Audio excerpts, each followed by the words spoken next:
suis claveciniste, concertiste, professeur au Conservatoire de Paris et j'ai beaucoup enregistré et le disque qui se commence là en ce moment à Chambord est je crois quelque chose comme le 50e. J'ai des activités très différentes, le fait d'enregistrer, le fait de jouer en concert, d'enseigner, d'écrire, pour moi c'est le même phénomène de la transmission, d'être une sorte de passeur on pourrait dire entre les très grands compositeurs de l'époque baroque et puis le public d'aujourd'hui.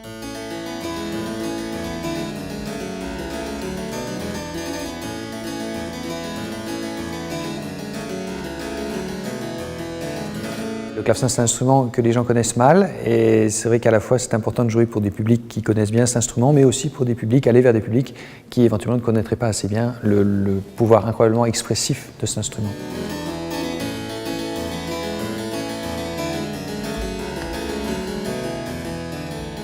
Le répertoire du clavecin, déjà,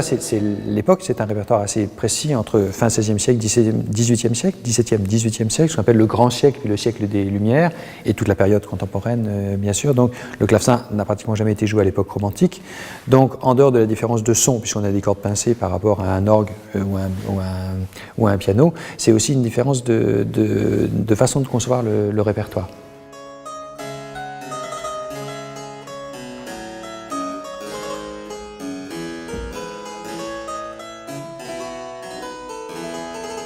J'ai décidé d'enregistrer un disque un peu particulier, ce sont toutes les pièces les plus connues pour le clavecin, justement pour aller vers un public qui éventuellement ne connaîtrait pas bien cet instrument. Donc il y a le tambourin de Rameau par exemple, il y a le premier prélude de Bach qui est très connu, la fameuse sarabande de Handel qui est une sarabande qui a servi pour le film Barry Lyndon de Stanley Kubrick, qui est une pièce que j'aime beaucoup, le coucou d'Aquin qui est une pièce aussi très, très connue. Donc ce sont des pièces admirables, admirablement composées de très très grands auteurs qui sont très connus.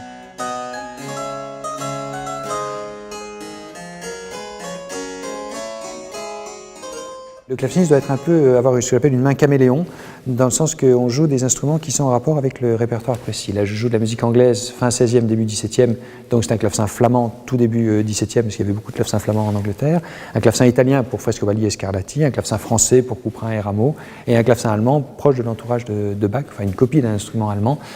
pour Bach, Handel et Mozart, même pour terminer.